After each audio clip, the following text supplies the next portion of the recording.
this is what we love about college sports is it creates more opportunities for, underprivileged communities. It creates more opportunities for, females and minorities to not only get an education, but also learn about how to build their brand and, leverage the opportunity that they have into something bigger.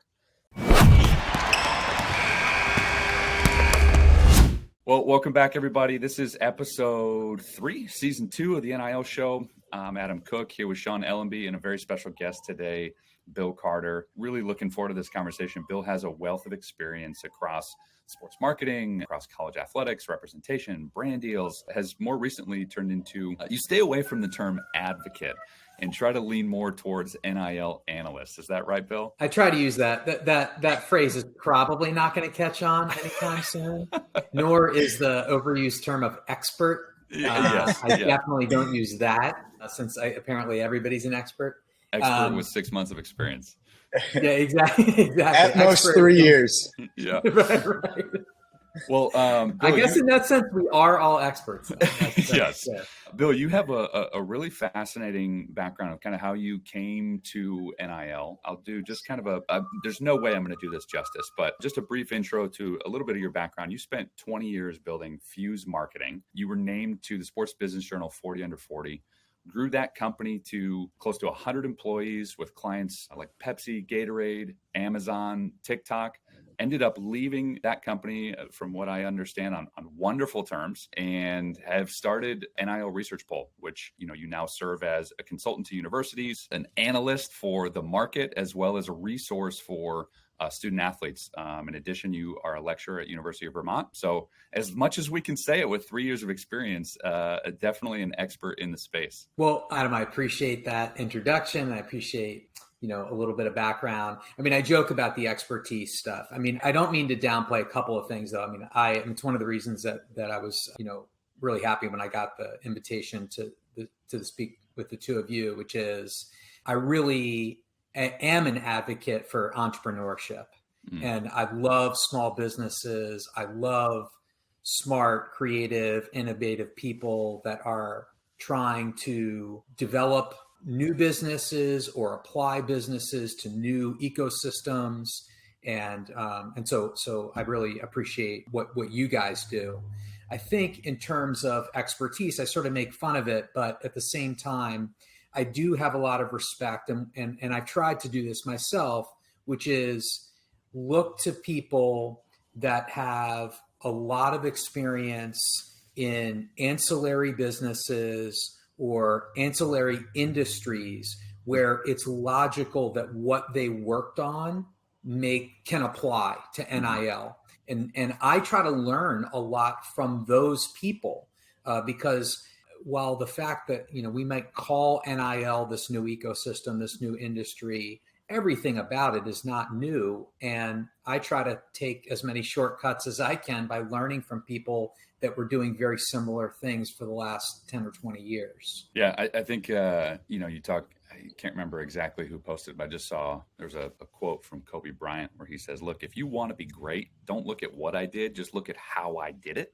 Because that's what I take examples from other industries, other leaders, other people who do things really well. And I just want to copy how I do that. So, yeah, I think that's great advice for our listeners. And I'm sure there's almost none of them. But for our listeners who are unfamiliar with the NIL report, give us just a little bit of a background of kind of how that started and what that is. Yeah. So mentioned, NIL Research Poll. Excuse me. Oh, yeah. So you mentioned a couple of minutes ago. So my background was as a founder of a sports agency called Fuse. And for 23 or 24 years, my two partners and I operated that business. And at the end of 2019, two of us, myself and Brett Smith, sold our interest to our other longtime partner. His name is Issa Salabini, who's still operating that business successfully. And at the end of 2019, when all that was happening, and I knew that I wanted to really do education and consulting in the NIL space, that I was going to take what I had learned through a couple of decades being on the brand side of really professional athlete marketing deals. I thought the first thing that I needed to do was to develop a research tool that I didn't want to be, again, going back, I guess, to sort of making fun a little bit of experts and so forth. I didn't want to only be in the game of waving my hand and saying, listen to me, listen to my opinion. I wanted to be able to point to data that was coming directly from student athletes. But again, like, this was not a brilliant idea. This was something I had done at Fuse many, many times over a couple of decades. That's how that kind of consumer research is what you often need to present to a Fortune 500 brand when you're pitching a campaign or identifying an athlete that you think that brand ought to sponsor and so forth. So I thought that was going to be an important component. I knew more or less how to package that and put it together. I certainly needed some help from the software and social media standpoint in terms of how to recruit those student athletes, how to at scale reach out to them and bring them into, or invite them in rather, into the pool and into that ecosystem to provide feedback on a monthly basis. So I spent about 6 months just doing that. I thought it was also important that there were going to be two, I think, important benchmarks in terms of the size of that poll. One was to get to 1,000 student athletes. And just a little peek, behind the curtain for a second, and you guys may know this, there's nothing magical about polling 1,000 people in this country. In fact, there's some great polls, and we'll unfortunately experience them next year with the presidential campaigns. You can get great polling data in this country with 330 million people in it, doing a poll of 300 people if you've identified the right group to do those surveys with. So I think the optics of having 1,000 people do a poll just feels better to people that you don't have the opportunity to have this discussion with. So first I got to 1,000, then I got to 5,000, and that's where the poll stands today. I've got 5,000. They're active in the system. And I'm right around 1,000 high school prospects, not just high school athletes, but those who have raised their hand and tell me that they intend to play at the next level. And part of it is really, again, a little peek behind the curtain. Part of it is really just a content marketing play for me. I want something to talk about that I think is of value, and it's not just my opinion. So that allows me to do that. And then I would say a couple of times a month, I'll either do additional surveys or look back at previous survey data. So it's a valuable tool. I love it personally. I think it's tremendous in this space. We see it all the time where I think everybody just has preconceived notions on NIL and make assumptions on certain things. And actually that proves maybe some things people were thinking were so valuable. Is there a recent poll or one that you're working on currently that you're trying that you could share? So Sean, really good question. I what I tend to do is when I find something that I think is counterintuitive or counter at least to the narrative around a lot of NIL more than once in terms of surveying it, because I want to make sure that I'm right, but make sure that the data is accurate. And also because, I'm always reminded, we're sort of in, I guess, consumer businesses, right? And a particular topic or something that you're working on, they're not thinking of you, right? I mean, we have to always remember, they're not thinking of you ever. And unless you keep re-presenting it, they're going to forget maybe the thing you told them that they even liked 2 weeks ago. So to answer your question, I think one of the counterintuitive data points that I've surveyed in the last 6 months, and again 3 months, and then again about 2 weeks ago, is this idea that somehow NIL is going to create friction and jealousy in the locker room. And so now I don't know who came up with that. I mean, I can guess because it was very much part of the narrative from coaches who didn't want NIL to happen, administrators who didn't want NIL to happen. It happened at the the national level and in terms of high school sports. It certainly happened in the NCAA. It was part of like probably every speaking points document for those that were trying to knock down NIL. Friction in the locker room, jealousy, it's going to wreck the team. And that has like been almost entirely been, I mean, in my opinion, been debunked at this point. Just about every time that I've surveyed anything related to the topic, I'll never see more than 5-8% of student athletes who say that they've ever seen an issue, that it's ever been a topic of discussion. Well, and newsflash, it's been a while since I've been in a locker room, and it gets more and more every year. But there is friction in locker rooms. It's a highly competitive environment. It's not about avoiding or eliminating friction. Friction creates healthy competition. It's about managing it, and that's fine. There's a lot of really interesting things. You talk a lot about messaging and who's saying what and how they're saying it. Somebody who has such a broad range of experience, I want to ask a question around, there's a lot of legislation getting thrown around.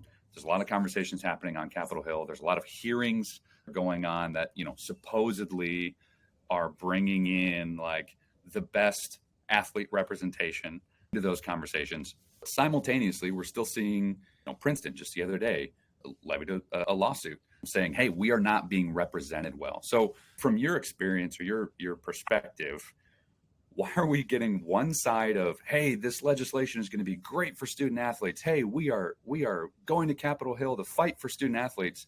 But then on the backside, you have this huge number of student athletes that are saying, whoa. We are not involved in this conversation.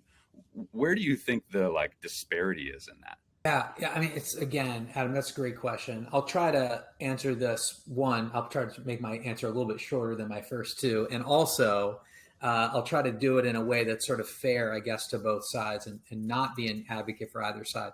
But I will be honest with you. I'm not necessarily in favor of federal legislation. In other words, I don't think it's actually a game changer.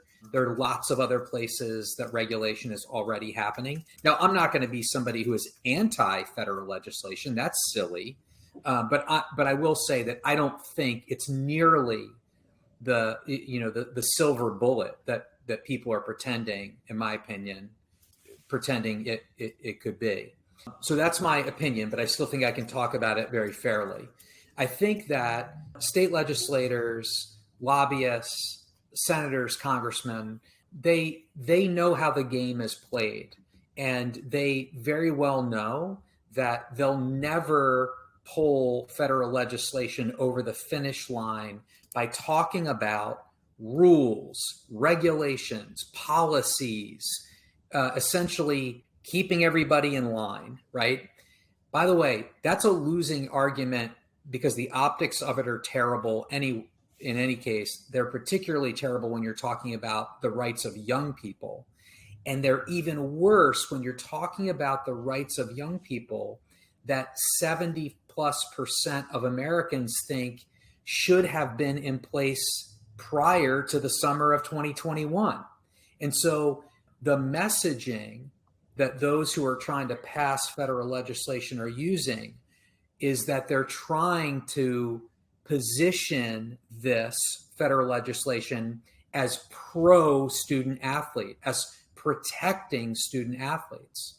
And that may be true in some instances, but I think there are many of us who believe that at the end of the day, it's just another set of rules, right? And the NCAA and others, used their power and rules to keep a lot of this from happening for decades.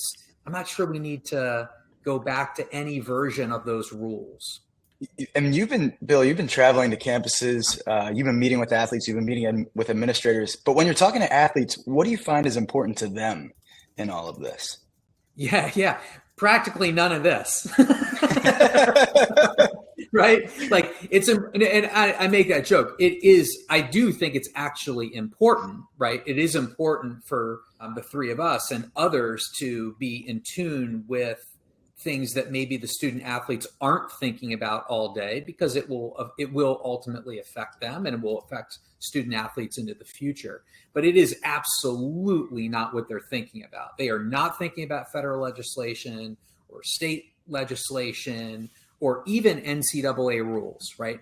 What like my belief is, and I'm thinking about, I was at University of Oklahoma this past weekend and speaking to their student athletes on Sunday night. Not the best time to try to get the athletes' attention, but they were phenomenal. I really was so impressed with the student athletes there. And the questions I was getting were about, okay, I've got this opportunity. I'm at this great institution, and they've got a great brand, and all that's really helpful for me as a student athlete. But I've got to take action. I've got to act as an entrepreneur. So what do I need to be doing to open more doors for myself? That is one of the questions I get most frequently. So again, at a great place like Oklahoma or Alabama, where I was a couple of weeks ago, where they've got facilities, they've got tools, they've got staff, they've got everything that they put in place to support the student athlete, but still there's this gymnast. I'm thinking of a gymnast in particular, raises his hand and says, I want to do more. I know it's my responsibility. So what are the things I need to do to go knock on more doors within 90 miles of Norman, Oklahoma? Mm-hmm.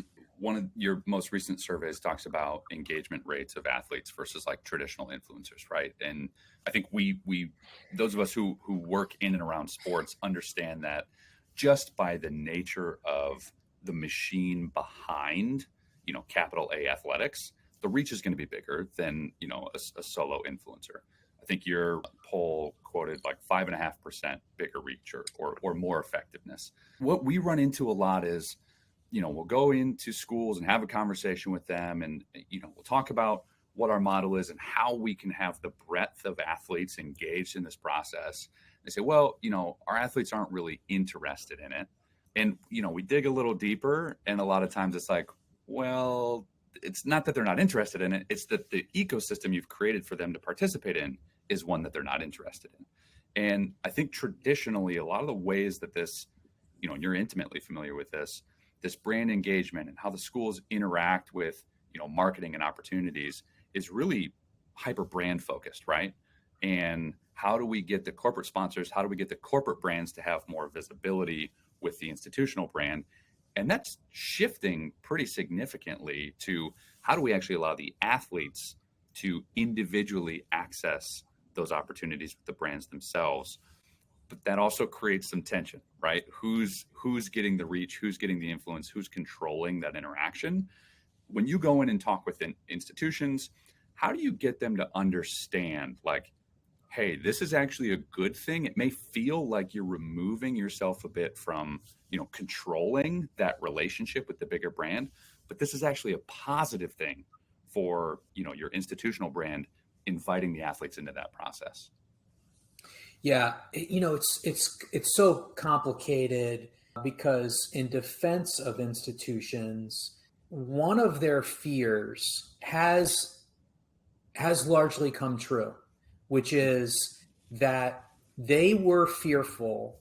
I think you guys know what I'm going to say. They were fearful that NIL, in whatever form it was going to be, even pre-collectives, but certainly now with collectives, that NIL was going to skim something off the top from their donor base, and it was going to take attention away from the institutions or the institutions' representatives as they were trying to go do corporate deals. Mm-hmm. And in fairness to them, I thought that they reacted pretty well to it.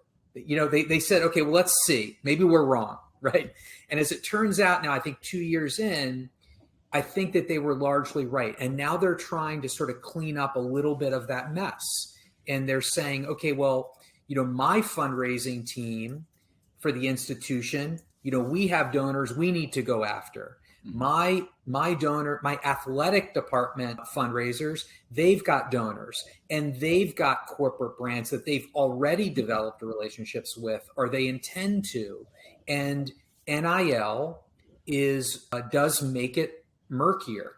Now, I will say, Adam, one thing I think I try to use when it comes to having this discussion with somebody in the athletic department is that they are a little bit different targets, right? Like the lacrosse player, the gymnast, the field hockey player who are trying to be entrepreneurs. They are entrepreneurs, and they're hustling and they're knocking on doors in their college town and they're doing deals. If the institution's athletic fundraisers are afraid of that, I got something to tell you. You don't have the right people in place, because they're not, because those deals financially are small, as you guys know, and they're not overly sophisticated, right? It's the local brand using that level of athlete as a student athlete, social media influencer mainly, and so the fear of that, I think, is not warranted, because the institution ought to be coming in with a much bigger plan, much bigger strategy, much bigger vision of how they're going to activate with that brand. So I think, if you want to be fearful on the institution side, if you want to be fearful, well, then just look at your collective. That could be a problem for you, and look at how you're involving or not involving, football, women's basketball, men's basketball in what you're doing as you're pitching for your sponsor dollars. That all of that can be a threat, but I think all of that can also be managed. You answered part of my follow-up in your answer, which was great. Of there's obviously two different buckets that we're talking about here. When we look at Power 5 programs at the football, men's and women's basketball level, that's a totally different conversation than the Olympic sport conversation. And I played men's volleyball in college. I always joke around like I was nobody to worry about taking dollars away from an athletics department. But I think creating an ecosystem for those athletes to still thrive is really important, and in my personal opinion, should align with the foundational goal of your institution, right? We want to create a system for athletes to be successful in developing who they are as people and professionals. So I love what you talked about there, is that there's really two issues at play, and you need to be looking at them both, but looking at them with different strategies. And then, you touched on the next thing, is that what could really be the problem is collectives, right? And we saw this super early on. I think USC was talking a lot about how, they had a student-led collective that they didn't feel comfortable with. Like, they're like, well, they're not associated with us. What if they do something that puts us into, hot water that we can't control? And, I think the second thing, most recently, we saw, Spartan Dogs for Life. Everybody's talking about that, how they're, changing their strategy, probably backing out of some payments and commitments that they had made previously to student athletes. And seemingly the institution is a little bit caught with their hands tied, because they have no recourse to impact that. How if you could look into a crystal ball, how do you foresee this kind of shaking out in the next couple of years? Like, this is obviously going to have big impacts on strategy and, bylaws and things like that. Yeah. Oh man, there's so much there. I'm not sure what I want to attack first. I guess I'll go collectives first. And again, I'm pretty agnostic when it comes to collectives. I mean, it's just like, I say to people, like, you got to stop complaining about collectives. Like, that's like me complaining that the speed limit on my street's 25 miles an hour. It just is what it is. So like, I don't know. I don't understand the point of complaining about it. Right.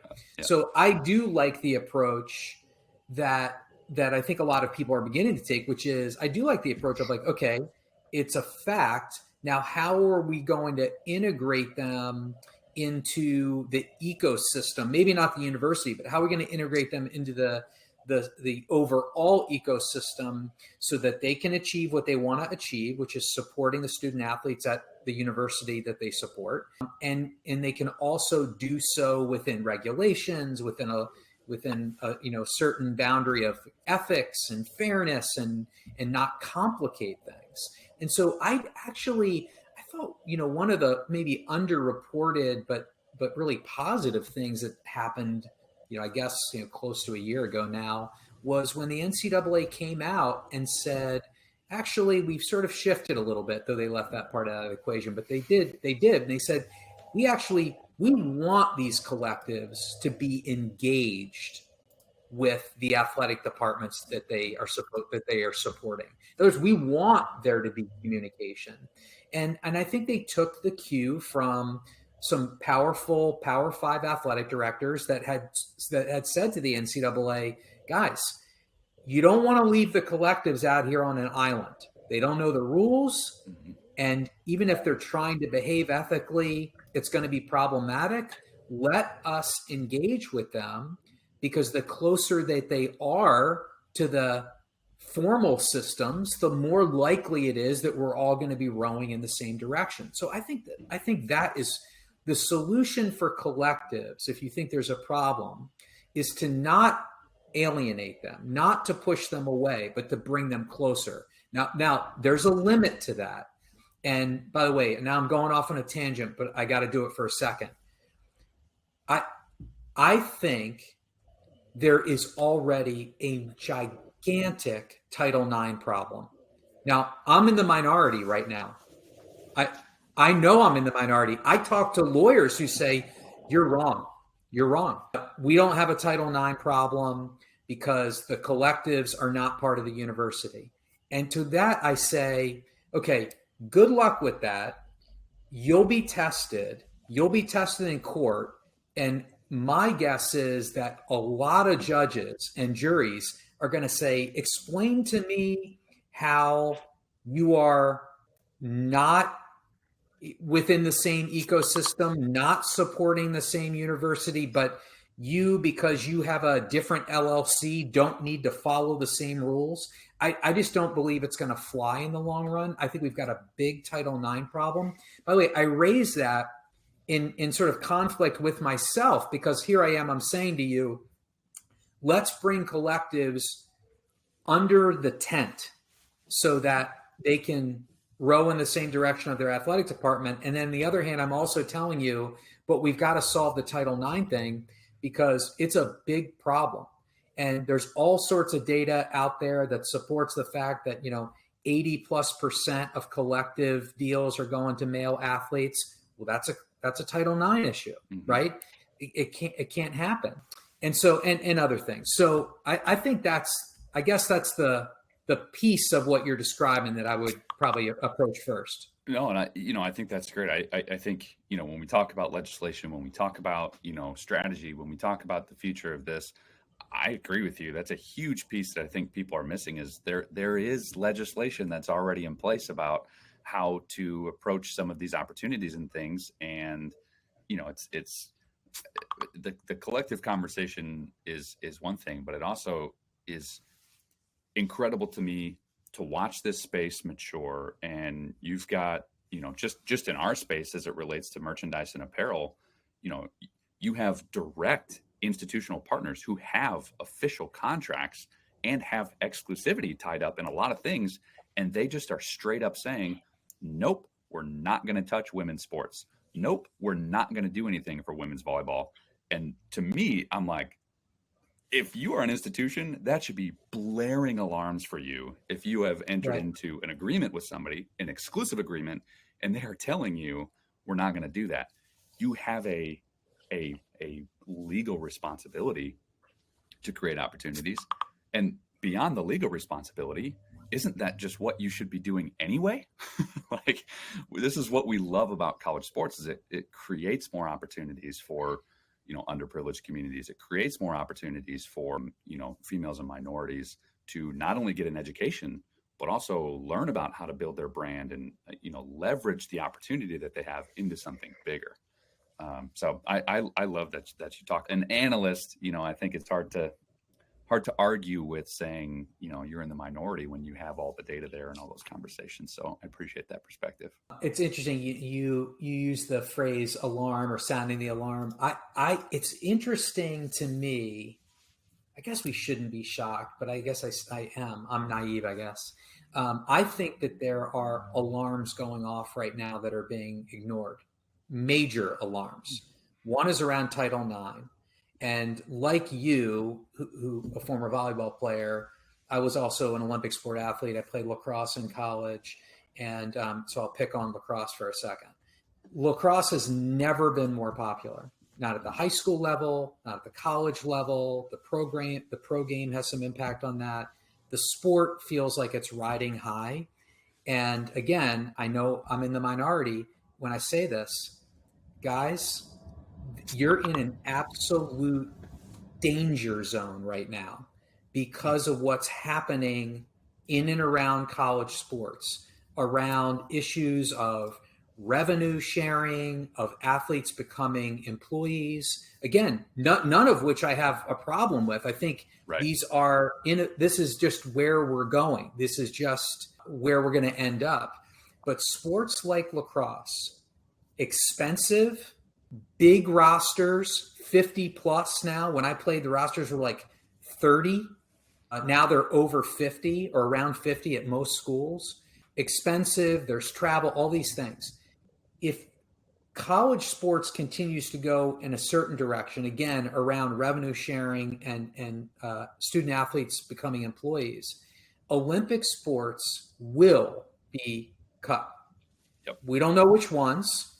We can't say for sure, but there is almost no solution that balances revenue sharing and student athletes as employees and does not include cutting Olympic sports. And if you have to cut Olympic sports, can you cut Olympics women's sports? Probably not, because of the football factor. And I don't mean the revenue generation. I mean because of the numbers, right? Yep. And so you have to cut men's sports. If you're going to cut men's sports, are you going to look for small rosters, wrestling, men's swimming? Yeah, you might go there, which is really terrible, but you're never going to achieve the numbers that you need to achieve. Where do you go? You go to sports like lacrosse. So again, when it comes to sounding alarms, these are the things that if I were a governing body, if I were a head coach in one of these sports, I would be working right now to figure out what we're going to do when we're down to, not being an NCAA sanctioned sport or cut from, visible universities. There needs to be a plan. And there's definitely not a plan for any of that right now. Yeah. I mean, the irony of all of that is, when this legislation first shifted, it was, oh my gosh, this is going to ruin college sports. We have obviously seen that not be true, right? Greater parity than ever before, greater eyes on sports than ever before, greater engagement than ever before. And I don't think this is rocket science. I think there are a lot of people who are close to athletics that see this as the inevitability of what's actually going to cause the problems is, the direction we're trying to solve this is going to start to really quickly erode away the foundations of the rest of it. It's bound to be an interesting next 3 to 5 years for sure. Bill, I have one final question for you. One that we ask all our guests that I think is probably the most important question. Bill Carter today, not a lacrosse star back in the day. Bill Carter today, if you I hope no former teammate sees that. If you could land your ideal NIL restaurant deal, what restaurant are you signing an NIL deal with today?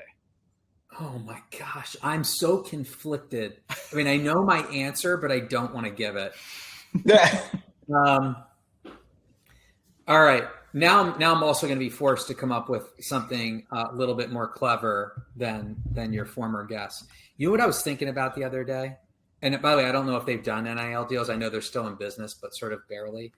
When I was a kid, I grew up in Maryland. And when I was a kid, I used to go to Shakey's Pizza. Do you guys know what Shakey's is? Oh, yeah. Do you? They're still out in California. I spent a little bit over a decade in California. They're still out there. Okay. So they used to be like really a national brand. I mean, they weren't everywhere. They were in pockets. But it was like great pizza. And for some reason, and Sean's really going to laugh at this because he doesn't know Shakey's, but now he's going to have to go on YouTube and I'm from Maryland too. Are you? Yeah, I'm from Maryland. Never heard of it.